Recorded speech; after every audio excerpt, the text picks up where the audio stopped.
Pak dari Sopeng Pak. Dari kerukunan keluarga Sopeng. Oh ya, Sopeng. Siap. Selatan pasti. Selatan. Hingga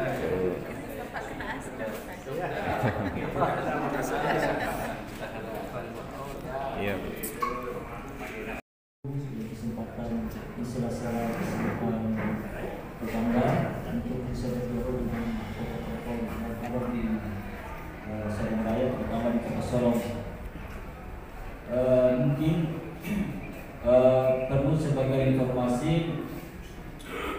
Kota Sorong ini memang mayoritas itu pendatang, kemudian sehingga kesempatan pertama kami akan persilahkan kepada salah satu tokoh Papua, tokoh pendidikan, yaitu Bapak Dr. Martin Sandri SKMNkes selaku Ketua Stkes Papua dan juga praktisi di dunia pendidikan dan kesehatan. Kepada Bapak Dr. Martin kami dipersilahkan. Izin Pak Presiden Republik Indonesia. Amin. Kepada kita semua yang hadir, Ketua Tim Daerah Provinsi Papua dan juga di tanah Papua. Sekali lagi selamat sore buat kita semua. Sore. Kita bersyukur kepada Tuhan kita bisa menerima kunjungan kedatangan Bapak Presiden Republik Indonesia kita periode 2024 Bapak Anies Rashid Baswedan bersama Ibu. Saya Martin Sandri, Ketua Sekolah Tinggi Indonesia Papua Sorong, yang kelak menjadi Presiden di Republik Indonesia kita ini. Bapak Anies Rashid Baswedan bersama Ibu, bersama kita semua, ada 4 hal yang mungkin saya bisa sampaikan. Pertama, saya kebetulan ada di gereja GPD. Saya punya pendeta yang namanya Pendeta Willy Ron. Beliau sebagai salah satu inisiator yang pada saat itu bertemu dengan Bapak Prabowo untuk bersama-sama dengan timnya untuk masuk ke daerah Mapenduma untuk bisa menghadirkan dan bisa bertemu dengan masyarakat untuk melepaskan pada sandera. Yang kedua, peristiwa itu sampai tahun 96 sampai di Biak dan juga di Papua, dan peristiwa-peristiwa hukum sebagai pemilik dan hak wilayah. Saya sebagai saksi juga berada di daerah pedalaman dan saya melihat itu. Saya hanya mencucurkan air mata. Penelitian dari Universitas Hasanuddin pada tahun 2011. Karena sebelum itu Papua dijuluki ada pada 4-7 tem. Karena ada yang secara masif tidak terstruktur bisa berjalan baik, tetapi karena ada yang datang karena inisiatif dia mau berbuat pendidikan ini institusi ini untuk dia bisa membantu sebagian dari masyarakat lewat pendidikannya. Rata-rata itu kita mau bilang bahwa mati tak kendang, enggak hidup tak mau. Tetapi dengan keprihatinan calon presiden kami Bapak Anies Baswedan dan Ibu dan semua bapak-bapak yang hadir dan ibu-ibu yang hadir, selamat sore. Ya, jadi khususnya kami terkait dengan kondisi rahmat dan izin Allah Subhanahu wa taala bersilaturahim dengan Pak Anies. Mudah-mudahan Allah ridhoi menjadi presiden Republik Indonesia. Apa yang kita sampaikan semuanya itu seperti yang tadi dipaparkan oleh Pak Anies. Andaikan beliau jadi, insya Allah selalu bisa terwujud. Ketika hanya kalau kita biar retorika bagi-bagi sampaikan, tapi belum tentu. Ada kesimpulan maupun yang di samping kantor itu semuanya dari masih satu gerbang datang. Saya beberapa untuk yang kedua kali mengembangkan anak-anak dengan sasaran S2 Desa saya putra asli Papua.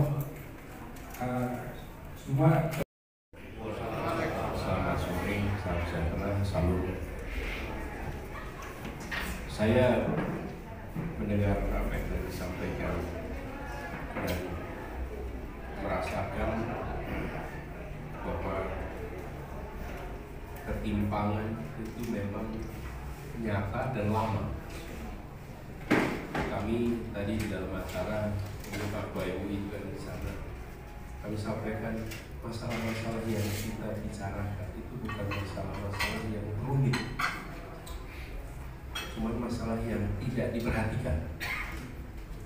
Saya tadi berikan perumpamaan jalan yang rusak aspalnya. Itu bisa jalan rusak aspal itu bisa bertahun-tahun, Pak. Padahal namanya mengaspal itu tidak memerlukan ilmu pengetahuan yang rumit, tidak perlu tenaga yang rumit, hanya diperlukan kemauan. Nah, kami ingin menyampaikan kepada Bapak semuanya, mendengar dan insya Allah itu akan kami bawa, Pak. Jadi sambil Bapak bicara, ini tim rekam kami ikut, Pak. Kami ini punya 2 tim, Pak. Satu adalah tim untuk komunikasi dan kampanye, satu adalah tim untuk penyusunan kebijakan. 2 tim.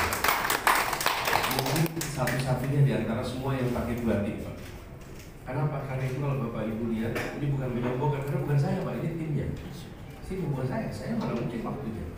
Ini adalah orang-orang baik. Tapi saya bukan di pemerintahan, Pak.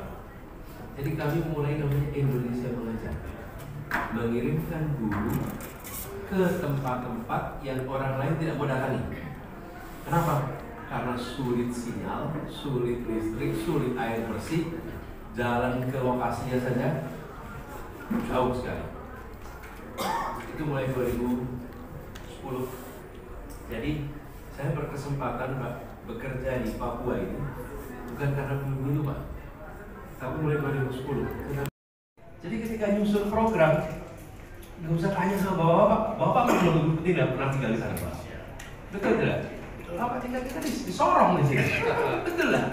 Ini mereka malah tinggalnya di ujung. Jadi ketika kita mengatakan kita ingin memajukan pendidikan, memajukan kesehatan, saya bergaris bawahi supaya bapak bisa sampaikan. Ini bukan gara-gara pilpres.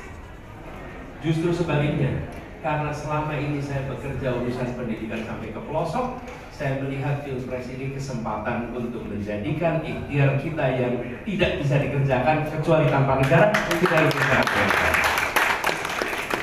Jadi ini bukan mulai, ini meneruskan. Sekarang kami bisa pakai tangan negara, Pak. Ini kalau kami kirim ke pelosok-pelosok ini, Pak, itu begitu. Saya waktu itu bertugas di pemerintahan, jadi menteri pendidikan, sekali kirim itu bisa langsung 1000 orang. Sekali kirim.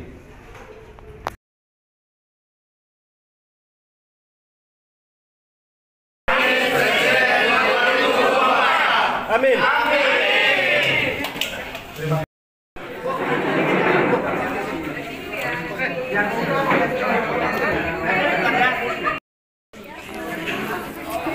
Langsung ya situ.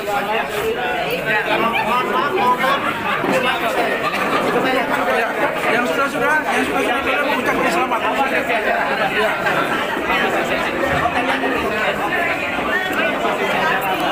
Saya